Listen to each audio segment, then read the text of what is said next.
Les plus grands objets de l'univers sont des animaux monstrueux. Chacun d'entre eux est un poids lourd galactique dans sa catégorie. L'univers est incroyablement vaste. Il est tellement immense qu'il est très difficile pour un être humain de saisir réellement l'échelle des objets qu'il abrite. Que ce soit sur Terre ou dans l'univers, la taille des éléments est certes importante, mais de façon différente. Dans l'espace, être le plus grand n'est pas forcément ce qu'il y a de mieux. Et bien souvent, les vainqueurs vivent à une grande échelle et meurent jeunes.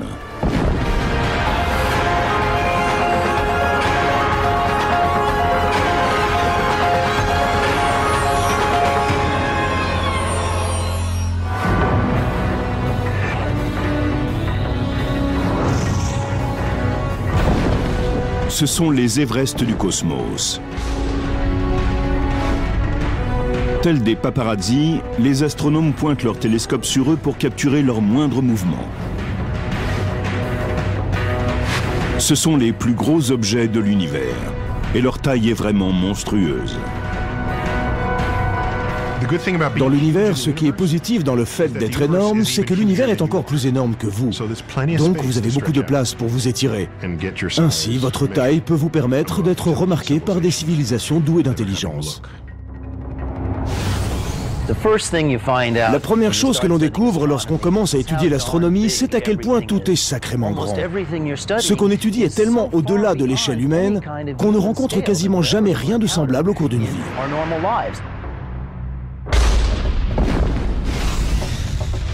L'univers regorge d'objets gigantesques. Dans le système solaire, la Terre est la 5e plus grosse planète. Mais elle n'en est pas moins 100 millions de milliards de fois plus petite que le plus grand objet de l'espace. Alors qui détient ce titre tant convoité de plus grand objet de l'univers ? La plupart des astronomes s'accordent pour désigner la toile cosmique, un échafaudage sans fin de superamas de galaxies entourées de matière noire, une forme de matière invisible et mystérieuse qui représente 90% de la masse de l'univers. Le plus grand objet de l'univers est tellement monstrueux qu'on peut même se demander s'il s'agit bien d'un objet. C'est un réseau de matière noire qui emplit la totalité de l'univers. La matière noire est cette matière que nous ne pouvons pas voir. Elle n'émet aucune lumière, mais elle occupe tout l'univers. La matière noire est bien plus mystérieuse que ce que pensent la plupart des gens. Ce qui me fait littéralement frissonner, c'est qu'elle n'est pas constituée d'un élément quelconque. Je ne pense pas qu'on puisse la sentir ou la toucher. Simplement, elle possède une force gravitationnelle. La toile cosmique de matière noire ne devient visible que lorsque l'on regarde les objets qui la remplissent. Cette toile cosmique est un peu comme une toile d'araignée en 3 dimensions. Au centre de tous ces vortex, il y a les superamas. Ce sont des amas de milliers de galaxies dont les filaments leur permettent d'être connectés entre elles à travers tout l'univers.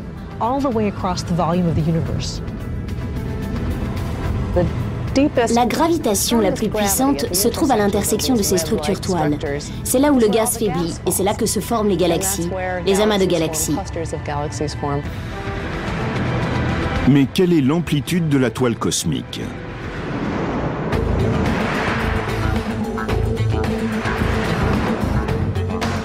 Si la Voie lactée était de la taille d'une graine de pavot, l'univers observable ferait à peu près la taille du Rose Bowl Stadium, qui peut accueillir 100 000 personnes. Tout cet espace est empli par une toile cosmique, c'est-à-dire un réseau d'amas reliés ensemble d'un bout à l'autre de l'univers.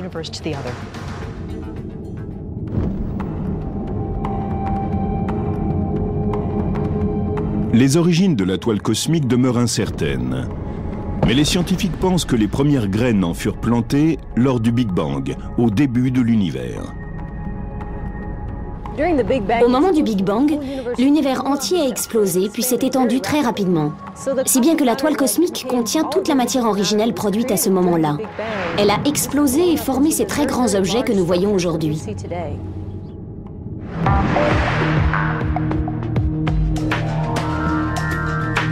Les scientifiques s'efforcent de créer une carte de la toile cosmique qui couvrirait la totalité de l'univers. Une méthode consiste à observer les rayons X chauds qui émettent des gaz et la façon dont ils sont contenus par la présence d'une force gravitationnelle dans la matière noire. Une autre méthode consiste à observer ce qu'on appelle une lentille gravitationnelle, une zone où la lumière est déviée par la force de gravitation de la toile cosmique. Nous pouvons ainsi déceler les grandes lignes de cette toile selon la manière dont elle détourne la lumière. La toile cosmique contient tout ce qui est dans l'univers. Mais certains scientifiques se demandent s'il s'agit vraiment de l'objet le plus grand, car il n'a pas une structure continue à travers l'espace.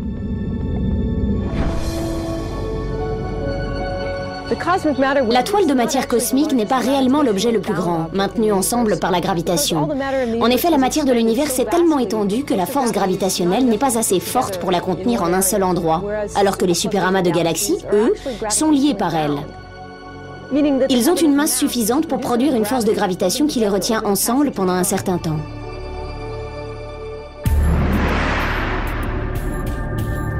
Les astronomes n'en ont pas une estimation précise, mais la toile cosmique pourrait être faite de centaines de milliers de superamas.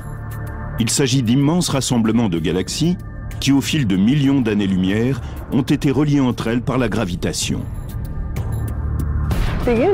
L'univers suit une organisation hiérarchique.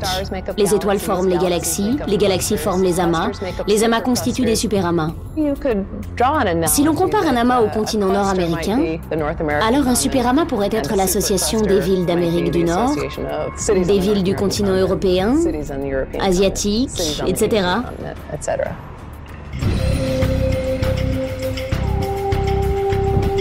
Le record actuel du plus grand superamas de galaxies est détenu par le superamas de Chapley.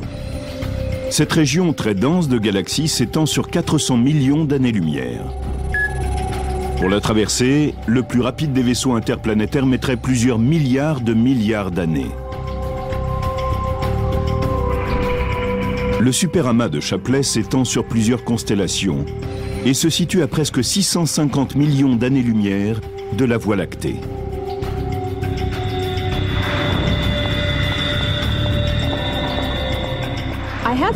J'ai ici un petit bateau, un jouet qui est une réplique du Queen Mary, que vous pouvez voir derrière moi. Il est 4000 fois plus petit que l'original. Imaginons simplement que la Voie lactée où nous vivons soit de la taille de ce bateau. Dans ce cas, l'un des superamas les plus massifs que nous connaissions, le superamas de Chapley, serait de la taille du vrai Queen Mary. Ainsi, le superamas de Chapley serait 4000 fois plus grand que notre Voie lactée. C'est un des objets les plus massifs que nous connaissions dans l'univers.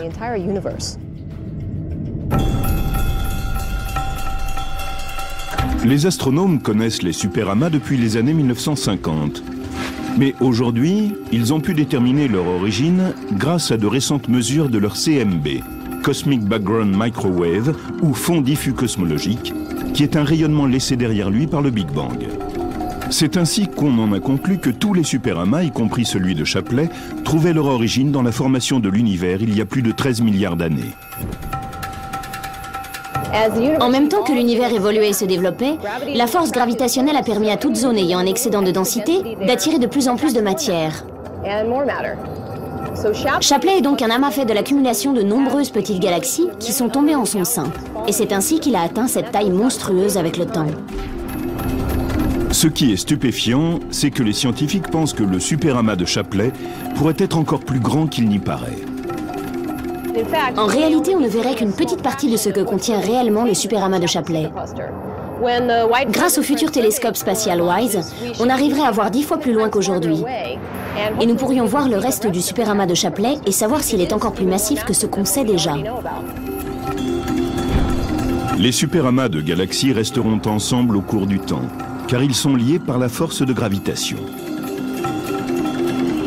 La gravitation les retient ensemble, si bien que même si l'univers s'étend, ces superamas de galaxies resteront ensemble au cours du temps et continueront à tourner en orbite les unes autour des autres.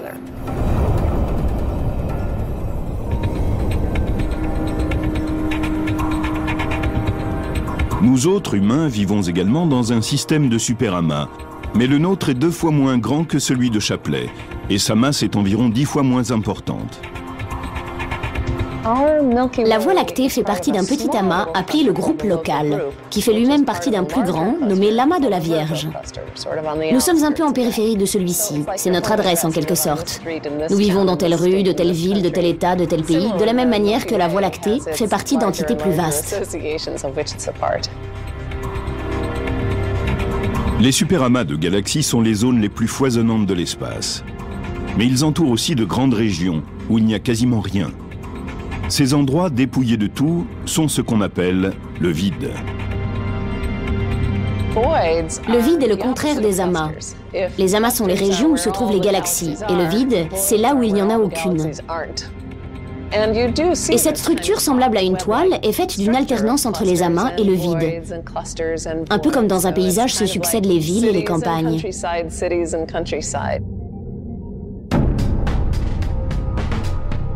Le vide le plus important de l'univers est certainement celui du Bouvier. Appelé ainsi d'après la constellation où il se situe, cet espace presque désert a un diamètre d'environ 250 millions d'années-lumière, ce qui équivaut à 250 voies lactées placées l'une à côté de l'autre. Observez dans n'importe quelle direction du cosmos et vous apercevrez quelque chose. Vous verrez des galaxies par exemple, vous verrez du gaz, de la poussière, vous pourrez même détecter de la matière noire. Et puis il y a ce trou géant sans rien à l'intérieur.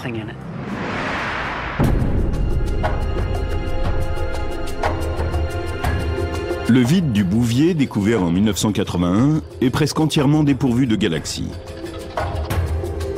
Une nouvelle méthode pour trouver des vides encore plus importants consisterait à mesurer précisément la température du fond diffus cosmologique, ou CMB.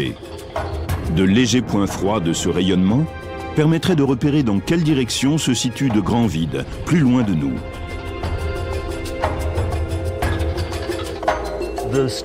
L'histoire de leur formation est tout simplement le contraire de la formation des superamas. Les vides sont sans doute apparus dès la première seconde du Big Bang, comme des zones de densité légèrement basse. Avec le temps, elles sont devenues de moins en moins denses. Toute la matière s'est échappée par les filaments vers d'autres étendues, laissant ces zones de plus en plus vides. Et aujourd'hui, on n'y trouve quasiment plus rien, si ce n'est quelques petites galaxies naines dans certains d'entre eux.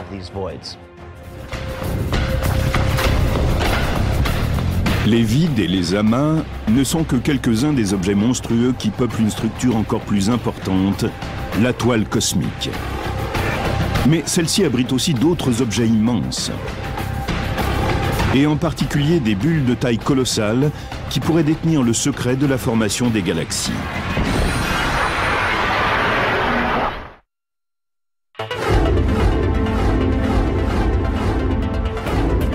L'univers est rempli d'objets monstrueux. Les chercheurs ont récemment découvert des nuages de gaz géants qui semblent tout droit sortis d'un film d'horreur. On les appelle les bulles Lyman alpha. Personnellement, dans l'univers, les bulles Lyman alpha sont mes objets monstrueux préférés. C'est un phénomène imprévisible, inattendu, au cours duquel on peut observer une galaxie durant les premières phases de sa formation et comment elle s'effondre. Une bulle Lyman alpha ressemble beaucoup à cette bulle de savon en expansion. Sauf que dans le cas de la bulle de savon, celle-ci se remplit d'air.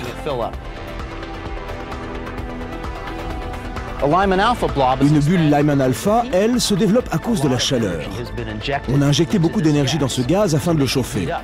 Or, lorsqu'on met autant d'énergie dans un gaz, il a inévitablement tendance à gonfler et à s'étendre exactement comme une bulle de savon.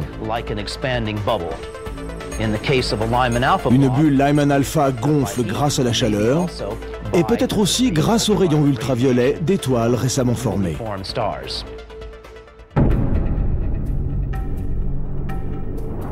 La plus grande bulle Lyman alpha que l'on connaisse est une structure colossale en forme d'amibe. Elle ressemble à une méduse verte géante. Elle mesure 200 millions d'années-lumière de large et est située dans la constellation du Verseau. Lorsque l'on regarde cette bulle Lyman alpha, on voit qu'un gaz se propage parmi ses toutes premières étoiles et galaxies. C'est une structure plutôt informe qui contient en elle une trentaine de bulles. C'est un objet très vaste et vraiment massif. La structure entière équivaut à 3000 fois la taille de notre Voie lactée. À Hawaï, les télescopes Keck et Subaru sont équipés de filtres capables d'observer cette bulle lointaine